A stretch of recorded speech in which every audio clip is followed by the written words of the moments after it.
Amis modélistes ferroviaires, bonjour. Vous êtes de plus en plus nombreux à nous suivre sur la chaîne YouTube et à apprécier le contenu de nos vidéos. Alors au nom de l'AMFA 68, je vous présente nos plus sincères remerciements. Cela nous incite à publier davantage de contenu dans les prochains temps. Et alors sans plus attendre, aujourd'hui, ce que je vous propose, c'est la création et la fabrication de lampadaires, alors qu'on appelle du côté de chez nous les lampadaires AL, donc Alsace-Lorraine, mais pas que, puisque ces lampadaires, on les trouvait un petit peu partout sur le territoire. Donc voilà le lampadaire que je vous propose de réaliser aujourd'hui. Alors sans plus attendre, on s'y met et je vous retrouve à la fin. Bon visionnage et à tout à l'heure.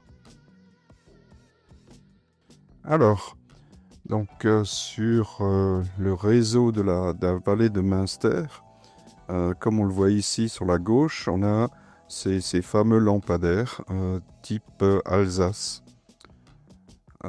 Ici encore un de géométrie différente. Donc il en existait plusieurs types et plusieurs sortes de formes et de géométrie. Ici un sur lequel la gare de Metzeral. C'est d'ailleurs celui-là qu'on va reproduire. Donc c'est juste avec un abat-jour et les connecteurs pour le téléphone au-dessus. Alors, Philippe Hoffmann, dans le magazine Le Train, numéro 446, en 2025, a publié un article sur ces fameux lampadaires Alsace. Donc il y donne les dimensions, les différentes formes géométriques qui étaient à disposition. Et également, il donne les étapes à suivre pour les créer en tube laiton. Donc, on ne va pas utiliser cette méthode aujourd'hui. On va s'inspirer, bien sûr, des formes et des dimensions, mais on va mettre en œuvre un procédé différent pour les réaliser, ces lampadaires. Donc, on va les réaliser en impression 3D. Et pour ce faire, on commence par créer les différentes pièces nécessaires à la fabrication de ces lampadaires. Donc on utilise pour cela Fusion 360, qui est un logiciel de CAO. Et donc voici les différentes pièces qui ont été créées pour réaliser ces lampadaires. Et ces pièces sont au nombre de 9. Donc là, on va les voir. Voilà. Donc là, on a les 9 pièces constituant ce lampadaire.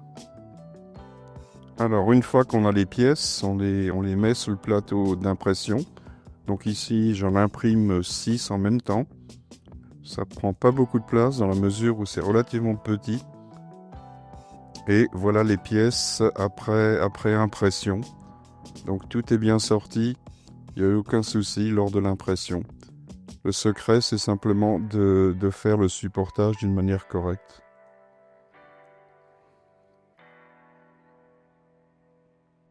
Alors, voilà de retour à l'atelier. Donc là, on voit les pièces sur leur grappe, toujours encore. Et donc, on va les dégrapper une à une, après avoir vérifié qu'il n'y ait pas de défaut d'impression, donc chose qui n'était pas le cas sur ces pièces. Le dégrappage ne pose aucun problème. Donc si on n'y arrive pas à la main, on le fait simplement à l'aide d'une pince coupante. Donc on termine d'enlever les supports sur les différentes pièces. Il n'y en a pas beaucoup qui restent après le dégrappage. Et à l'aide de papier de verre, on lime légèrement de façon à réaliser l'assemblage des différentes pièces. Alors sur la nouvelle version que j'ai développée au niveau des plans, j'ai enlevé un petit peu en diamètre de façon à faciliter l'assemblage des 4 tubes un sur l'autre.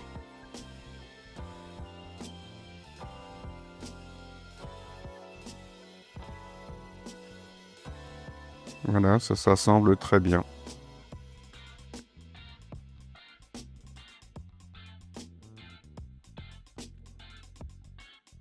Alors pour les toutes petites pièces, notamment les pièces de connexion dans lesquelles doivent passer les fils, j'ai passé un forêt de 0,8 juste de façon à enlever les bavures en bout de ces pièces.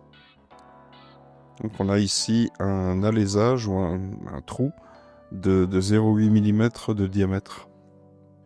Alors voici les LED que j'ai utilisés. Donc ce sont des micro LED. La LED en elle-même, c'est ce petit rectangle jaune qu'on voit sur l'image. La goutte, c'est simplement de la résine qu'on a été mettre autour de façon à les rendre étanches. Alors cette résine peut être coupée, c'est-à-dire qu'il n'y a aucune... si la LED est trop grande par rapport aux pièces qu'on a imprimées, on peut couper le bout sans aucun impact sur le fonctionnement de la LED. Alors ces LED, je les ai achetés sur Amazon, c'est pas très cher, ça doit être 11 € les 30 pièces. Alors là, je vous montre l'assemblage des LED dans les différents composants. Donc comme dit précédemment, on commence par couper le bout de la goutte en résine de façon à la rendre un petit peu plus petite et à simuler une ampoule. On arrondit les bouts de cette résine à l'aide de papier de verre de façon à simuler l'ampoule. Voilà, donc très petit comme pièce. Donc les LED viennent avec les fils soudés, ce sont des fils émaillés de 0,35 mm de section. Et on les enfile, on commence à enfiler les différentes pièces dans la séquence de montage comme des perles. Donc on commence par l'abat-jour et on continue avec les autres pièces, donc les pièces support, le petit renvoi à 45, l'autre pièce support et les tubes du lampadaire. Donc aucune difficulté, ça passe très bien dans un tube de diamètre 0,08 à l'intérieur.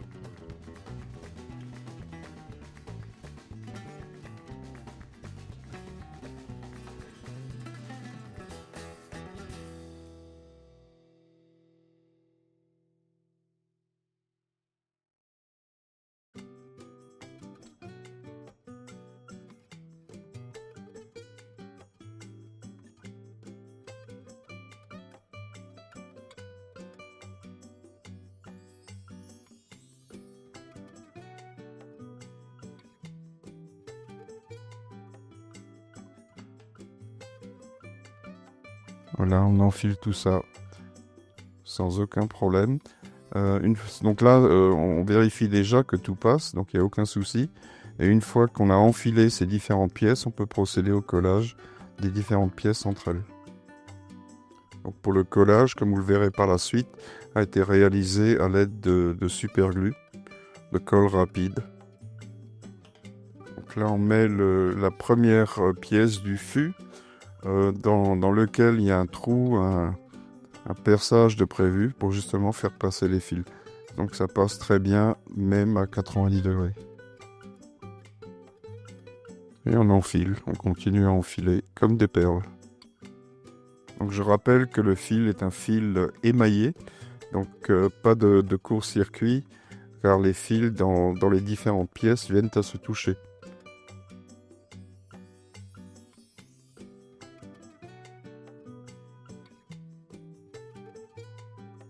Donc absolument aucun souci pour enfiler les fils dans les différents fûts du lampadaire.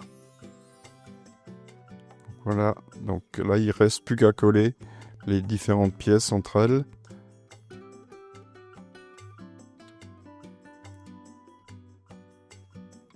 Alors, donc là on va passer à la mise en peinture. Donc pour peindre ces pièces, j'utilise la peinture acrylique, 3 différentes couleurs. Pour le fût du vert avocat, pour l'intérieur de la gamelle et le bas du mât du blanc cassé, et toute la partie, je dirais, abat-jour de la lampe du brun chocolat. Donc c'est des peintures acryliques. Bien sûr, la peinture au pinceau, sans aucun problème. Voilà le fût peint en vert avocat.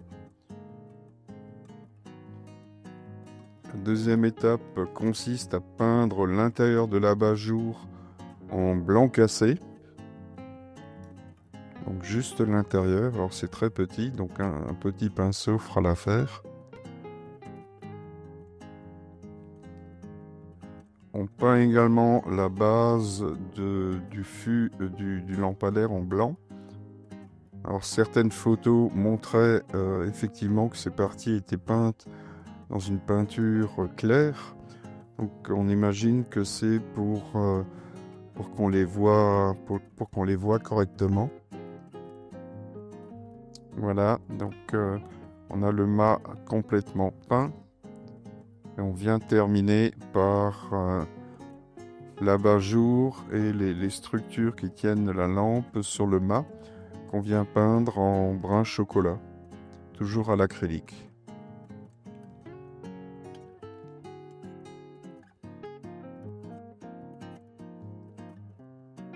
Donc pièce relativement petite. La pièce terminée de peindre avec une peinture primaire, je dirais. On va pas les laisser comme ça, c'est lampadaire.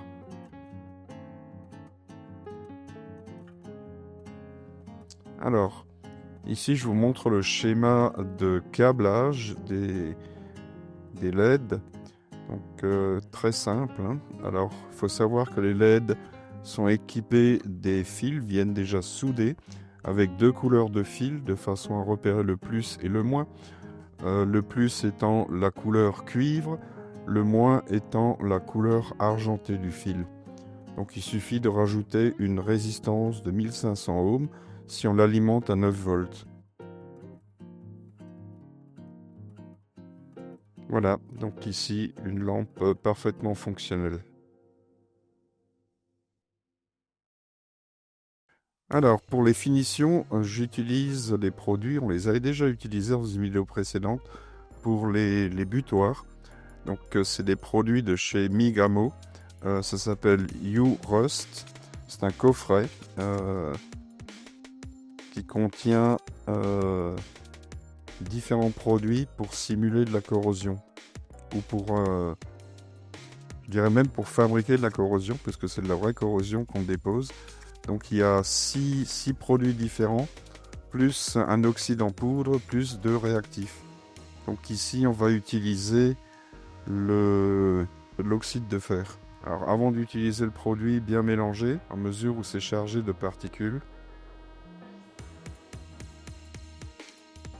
Donc toute la partie abat-jour et structure de maintien, je la peins au pinceau.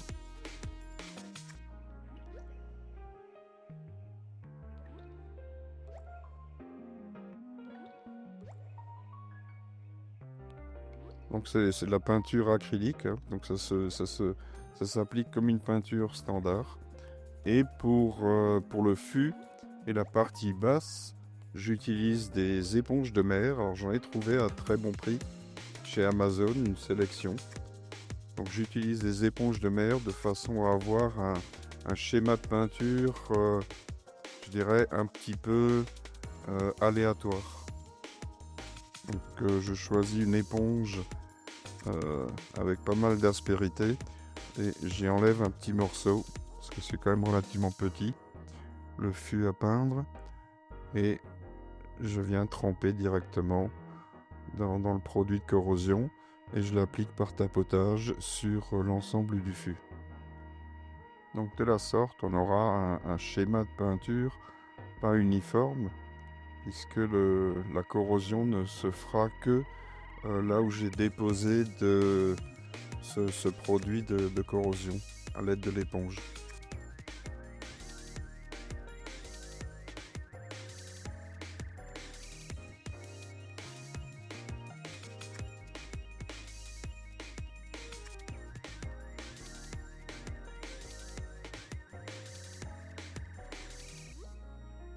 Voilà, et on fait la même chose avec le bas du mât, avec cette peinture blanche qu'on a déposée précédemment. Donc la différence se fera en utilisant les deux différents réacteurs qu'on verra tout de suite après. C'est-à-dire la différence d'aspect sera obtenue à l'aide de réactifs différents sur les différentes surfaces. Voilà, donc on a déposé cette peinture de corrosion sur l'ensemble de la pièce. Et là, on laisse sécher pendant 2 à 3 heures minimum. Même si c'est sec au toucher relativement rapidement, il vaut mieux laisser sécher pendant 2-3 heures. Voilà, donc une fois que cette peinture est sèche, on prend les deux réactifs. On a un réactif numéro 1 de couleur bleu clair et un réactif numéro 2 de bleu plus sombre. Voilà, donc ces deux réactifs. Alors, bien les agiter, ces réactifs également avant utilisation. Et on va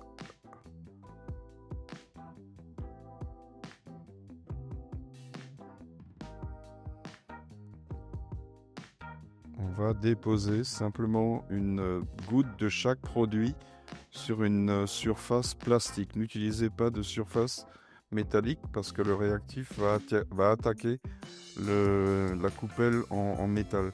Donc on le dépose soit dans une coupelle, soit sur une surface plane en plastique. Voilà. Et là maintenant, à l'aide d'un pinceau, on vient appliquer le réactif.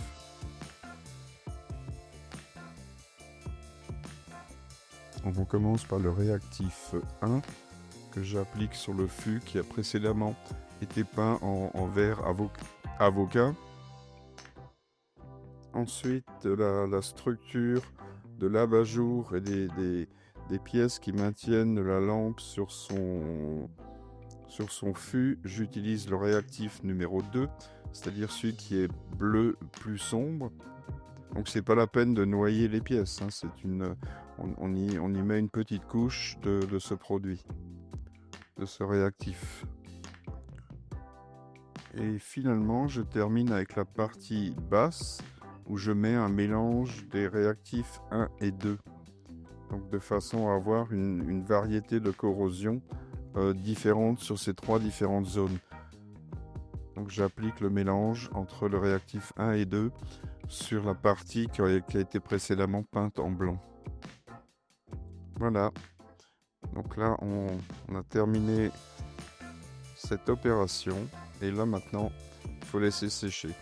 Donc jugez le résultat qu'après 24 heures de séchage. C'est-à-dire que ça va commencer à corroder très vite. Par contre, pour avoir l'effet entier, il faut laisser sécher 24 heures. Et après, on juge si le résultat est satisfaisant ou pas.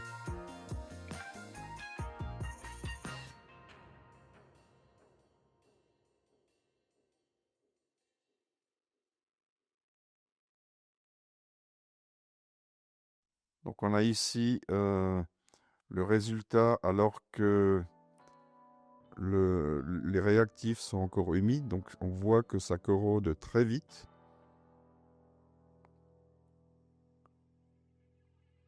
Donc on voit bien la différence entre le bas, le vert avocat et la structure qui maintient l'abat-jour. Donc des couleurs et de la corrosion différentes sur ces trois zones.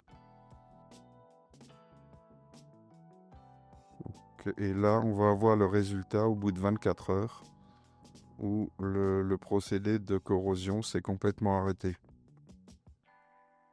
Voilà. Donc c'est réaliste, c'est de la vraie corrosion. Alors je peux pas vous dire qu'à l'époque, il y avait le matériel était aussi dans un aussi mauvais état. Bon, c'est ma décision de le présenter comme ça. Alors voilà pour cette vidéo. J'espère que cela vous a plu, que vous y avez appris quelque chose. Si c'est le cas, mettez-nous un petit pouce vers le haut. Cela nous aide dans le développement de notre chaîne.